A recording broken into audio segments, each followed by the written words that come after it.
Hi guys, welcome to my vlog. Samahan niyo ako, pumunta tayo ng Zambales Beach together with my family.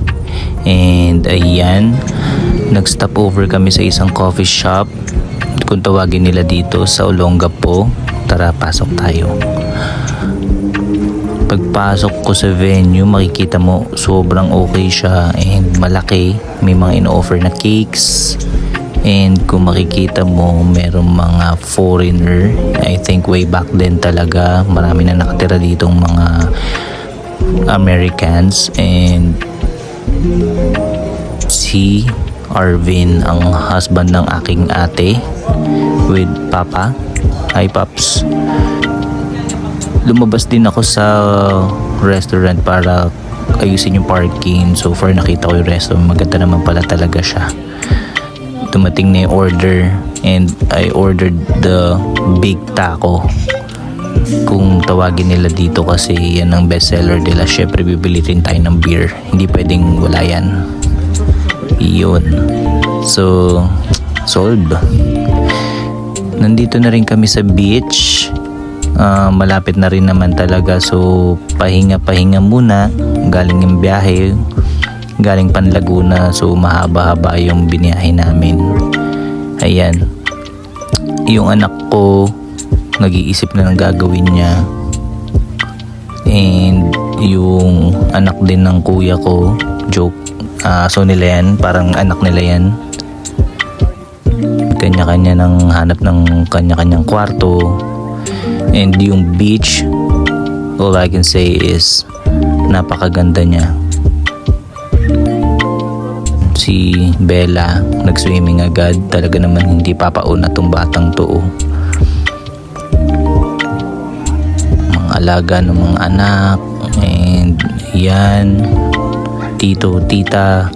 Syempre, hindi mawawala ang refreshing beer with Daddy Ray and Kuya. Diba? Tara, game na, start na. While drinking our beer, syempre nag-rest din yung mga bata. And parang itong anak kong malibulilit na to, parang sobrang full of energy siya. Kasi sobrang tulog siya kanina sa biyahe. Kaya ayan, nag-swimming pa, pero inahon agad ni mom niya. Baka magkasakit nga naman kasi. Naggabi na agad, napakabilis naman ng oras. So bonding moments, kantahan moments muna tayo. Ayan, si kuya, inalagaan na niya yung mga babies niya. Kailangan niya pakainin, baka gutom na. Sobrang ganda ng mga lights dito pag gabi. Grabe, ang sarap mag-relax. Parang ayaw mo nang bumalik sa realidad pag nagbakasyon ka dito. And so far, ayun, talagang mapapasayaw ka na parang ganyan. O yan, sige, ihataw mo pa. Packing up na for sleeping time, pero parang ako nagsisimula pa lang yung gabi. Yan, medyo pagka nakakainom na tayo, nagiging singer tayo, gusto natin mag-concert. Pagbigyan nyo na guys. So hanggang lakasan lang naman ang loob yan, together with my ate, which is talagang singer yun. Kaya malakas lalo yung loob kong kumanta, kasi alam ko may sasalo sa akin. So ayan.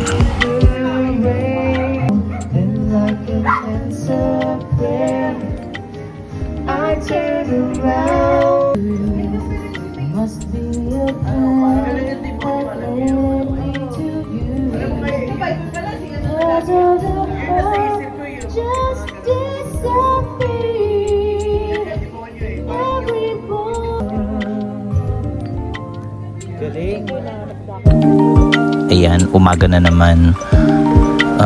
Sobrang nag-enjoy kami last night. Like, parang wala kami mga dalang anak. Iniwan namin sa kwarto and nag-enjoy kami. So far, kahit sobrang hinahang-over, gumising pa rin ako ng umaga para makita ko yung sinag ng araw. And ayan, so ang peaceful ng paligid. Mukhang preparing sila for, I think magsiswimming yata kami. And later on, magpapaluto kami ng food. And yun.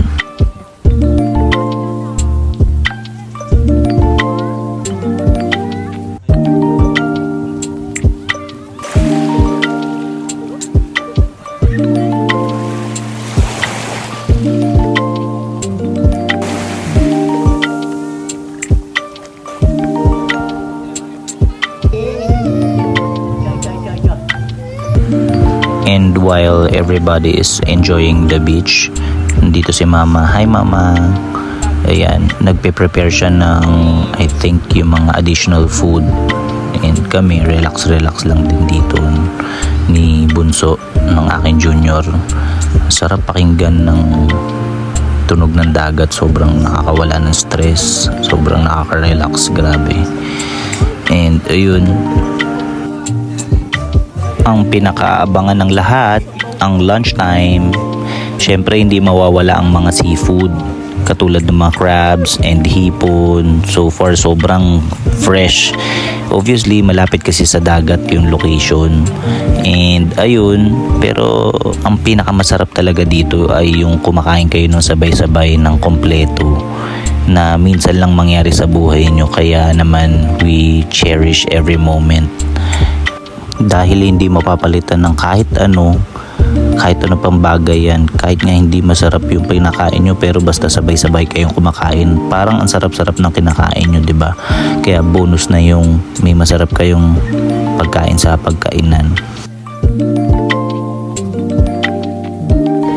And after a while, after ng lunch, ayan, nagsibihis na yung bawat isa for pictorial.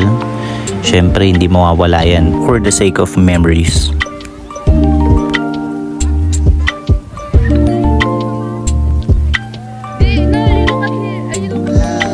So this will be our last night for this family outing. Grabe, pagka sobrang saya, ang bilis talaga ng oras, no? And parang di mo akalain na lumipas na agad yung 2 araw. Nakakabitin. At alam ko pagkatapos na naman ito ay back to reality na naman. Pero lagi mong isipin na mas importante ay yung nakapagdagdag na naman tayo ng good memories sa ating buhay, lalong lalo pagkasama ang ating mga pamilya. Sa mga ganitong klaseng lugar na sobrang accommodating and wala kang poproblemahin, kundi mag-earn ka lang ng mga good memories. So guys, if you want to go here, ang pangalan ng resort na to ay Balayangkan, Zambales. I want to share my experience with you guys, so I will just comment down below their Facebook page. Kayo na lang mag-message sa kanila. So I think that would be all. Thanks for watching, guys.